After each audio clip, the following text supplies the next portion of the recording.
What's going on, everybody? It's Cody. Welcome back to the channel. Two-game WNBA slate here on Saturday, 10K to first.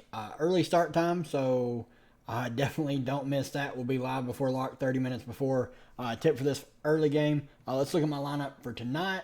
I ended up pivoting to Maya Caldwell as soon as we found out news that she was starting. I figured that she would start. I thought there was a chance they could go with Cheyenne Parker, but her and Tanisha Wright have not got along, so I was not surprised that they ended up going with Caldwell. She was pretty high on 41%. Odyssey Sims, best play on the slate at 54%. Obviously, the six stocks really helped out her final stat line. She did not have a great game, but with the stocks really helped out there. Played Asia for, don't even need to mention reasons why. She's the best player in the WNBA. Ezzy, 9,500, mentioned how high I was on her.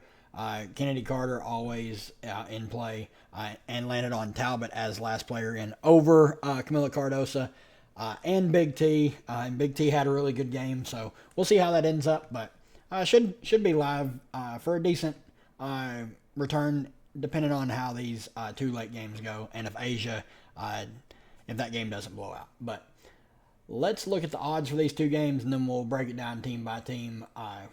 They only have one game up right now, Liberty and Fever. It's the early game. 9-point spread over under 171.5. Underdog, I have not got my projections done, so I don't have my rankings out yet.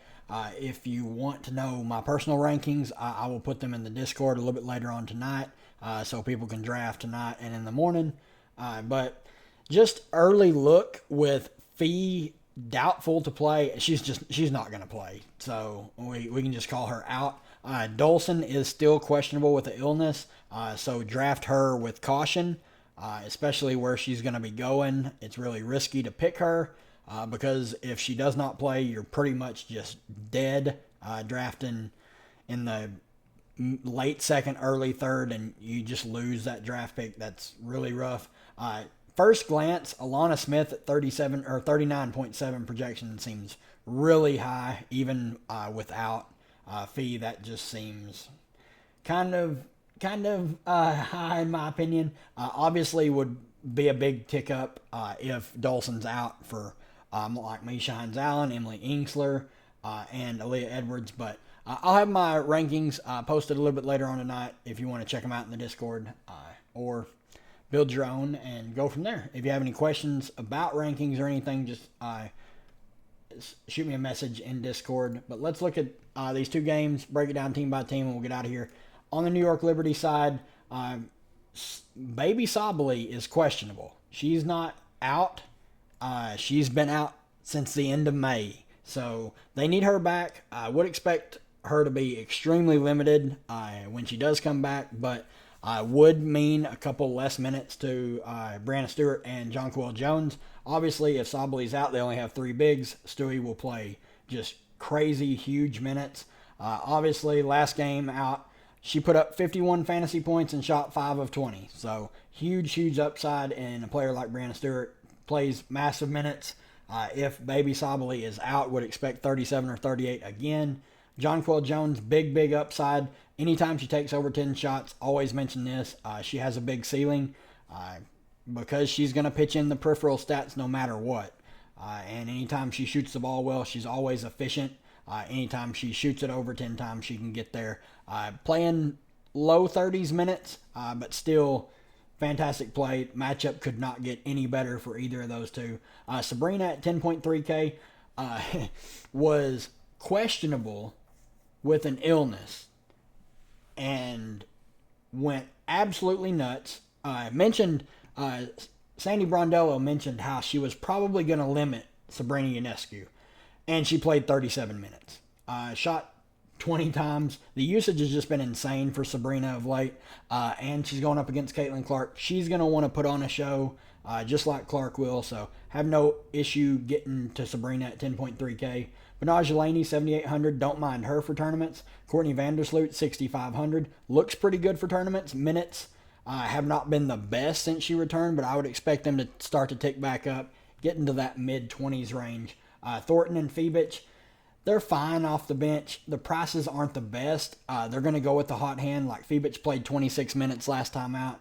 Actually played some over Vandersloot. Kayla Thornton only saw 12 minutes. She's scoring dependent. If she does not hit her shots when she's out there, they'll just go to Fibic because she's been outplaying her of late. Burke, they did mention they want to give her a little bit more run. Only saw 9 minutes, so really can't buy into that until the minutes start to show up. No interest in Sabali until we see her healthy and back on the floor. Doge and Davis, no interest on either of them. On the Indiana side, Caitlin Clark, 10.8K. Absolutely zero interest if you want to play Caitlin Clark on any slate. She's not shot the ball well of late, but her peripheral upside is always there. 17 peripheral stats, 21 that game, 13, 19, 11. She just has big upside before you even factor in her scoring upside. Just a crazy high ceiling. If this game's going to stay close, or if Indiana has any hope of winning this game, Caitlin Clark's going to have to show up and score. So I always have interest in a player of Caitlin Clark's ability in DFS, especially if you're making quite a few lineups. Aaliyah Boston's played great of late, 9,800. Seems like a discount. She's playing huge minutes. She's holding her own against everyone. I mean, I was down on her a little bit against Phoenix. She held her own against BG. I was down on her against Asia. She played 36 minutes and put up 40 fantasy points. I'm about done doubting Aaliyah Boston. She struggled at the start of the year. She looks to be in much better shape and is really playing well of late. So I have quite a bit of interest in her. Melissa Smith, 9,300. Minutes tick down. Always the worry with her is, will she play on defense? Will she give enough effort to get the big minutes? Makes her a great tournament play. The price is pretty steep, though, so really hard to get to her unless you're strictly trying to win a tournament. She's going to be pretty low owned. Kelsey Mitchell, 8,100. Been shooting the ball really well. Like, she's 20 shot attempts this last time out, 35 minutes, 23 real life points. Always the deal with K. Mitch is she's really scoring dependent, and if she does not score well in real life, she's not going to score well in DFS, so strictly a tournament play. Fag Binley is questionable. This news come out just a little bit ago. She's been playing with the thumb, so I would expect her to play. Obviously, if she does not, it would mean even more minutes for Boston and Smith. Smith would have a lot more secure of a role, and it would mean a little bit of Dantas off the bench, who they did finally dust off, and she played a few minutes against the Aces, 2 minutes, 0 fantasy points. So Wheeler's minutes were down last game. They did start Katie Lou over Wallace. Katie Lou, rough game, 28 minutes, 5.5 fantasy points, just woof. I always mention with her, if the threes are falling, she can get there and have a decent game at 4,300. If you're dipping that low into the cellar on cheap plays, I mean, the minutes are super secure with her. If she's starting, they're going to play her over 20 minutes. Pretty much, whoever starts at the 3 for them, they're going to get at least 20 minutes. And at 4,300, minutes are everything. I mean, especially ones that are secure. No interest in Hull. They did not play her.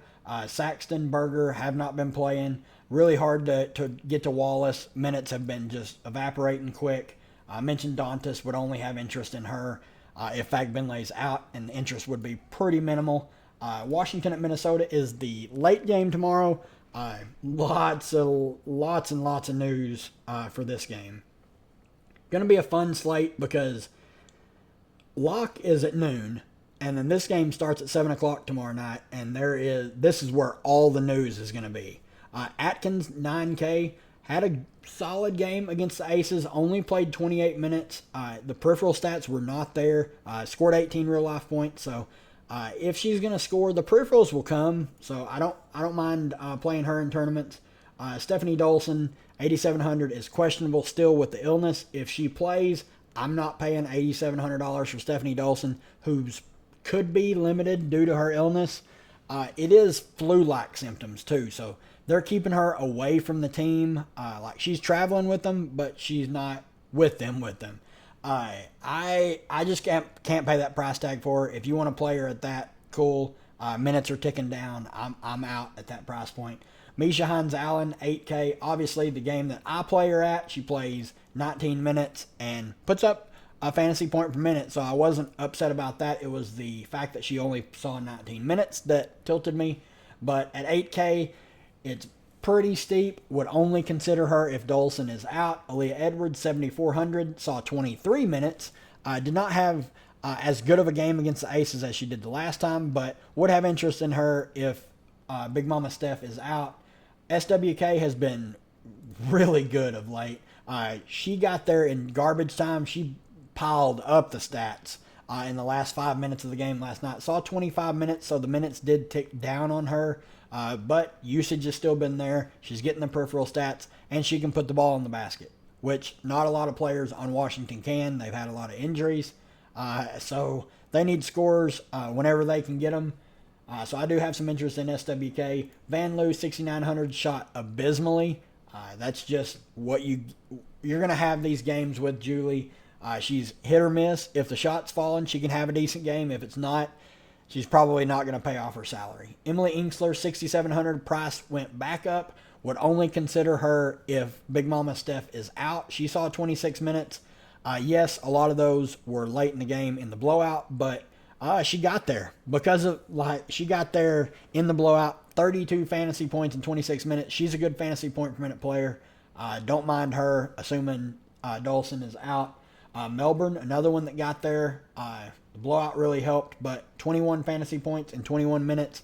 She's a pretty good fantasy point per minute player, so don't mind her in large field tournaments. DeDe Richards continues to start. She saw 22 minutes, put up 5.25 fantasy points. She's just been absolutely awful fantasy point per minute wise. I don't know why they keep giving her a bunch of minutes. I know they're thin on bodies, but she has just looked terrible when she's on the floor. They should just start SWK in my opinion, but that's I'm not the coach, so I don't make those decisions. Brown Turner's just not going to get enough run to consider her at that price point. On the Minnesota side, Fee is doubtful. She's not playing. I'm still worried that she tore her Achilles. We have not got any official word, but that really sucks. She's was playing at an MVP caliber level on any normal season. Obviously, Asia's just played out of her mind, so that award's already cinched up for her. But Fee's had just an incredible season. I really hope that I'm wrong and that she's not out for the rest of the year. But I have concerns. Kayla McBride, 8,600, will have to take on more usage on the offensive end. Should have to take on a couple more minutes as well. She'll be one of their top options on offense. I have some interest. 8,600 is always a price point where you can play Kayla McBride at. Alana Smith, 8,300, always mention with Alana if she is mid 8Ks or below, I have interest. Minutes were secure at 30 again. She's going to have to be more involved on the offensive end. She's been really consistent of late, well north of a fantasy point per minute player. Would really like her at 8,300. Courtney Williams. There's so much usage that has to be replaced with a player like Fee off the floor. Courtney Williams, 7,700. The peripherals weren't great last game. 8 peripheral stats, only 2 rebounds. I would expect that to tick up a little bit. She did see 28 minutes, which is what you love to see in a player like Courtney Williams. I think we got a little lucky, though, because they brought Afufa in, and she played well and got hurt. Had she not gotten hurt, I think Courtney Williams might have seen a little bit less minutes, but we'll take what we can get. Bridget Carrollton, 7K, obviously super score independent, but has been shooting the ball from 3 really well of late. Should have to play low 30s minutes again now that Fee's out. Have no issues playing her at 7K. Dorka Uhas, 5,300. I have interest in Dorka. Minutes are going to have to go up. Would expect that she will get the start, but not 100% sure. They may just move Diamond Miller back into the starting lineup, but Dorka's minutes will have to go up. She's not been playing great of late, but the game that she did get to start, she played really well in, so I would expect her to see a decent uptick in minutes. Same with Zandalasini. She is super score independent, but we've seen games where she's come out and absolutely shot the lights out. So would have some interest in her. Minnesota is just going to be a team to target tomorrow because there's just so much usage to go around with Fee out. People just don't understand everything that Fee was misdo it all for this team. Like, this is going to be a good team to target, and the price points on almost all of these players look really good. Natisha Heidemann at 5K, only saw 5 minutes. She's probably one that I won't play. You can maybe consider her. She's going to play low teens minutes with the Fufa out. Diamond Miller, we might be back on the Diamond Miller hype train. Saw 9 minutes, played really well when she was out there, 8.5 fantasy points. There's an outside chance that she starts. If she was to start, she would look amazing. She's 3,900. I would have a lot of interest in her. I probably have some interest in her even if she doesn't start at that price point. I mean, she's going to have to play some. And she looked to be back. From what I saw last night in the game against Connecticut, she was moving well, cutting hard. She looked pretty good. I don't expect we see Sikakone or Peely. Just not players that I'm interested in when there's so many other better plays on this team. But that's going to do it for me, guys. If you have any questions, hop in the Discord. Just shoot me a message or ask it in the chat. But that's going to do it for me. Leave a like on the channel. Really helps out the channel grow. And we'll see you for the next one.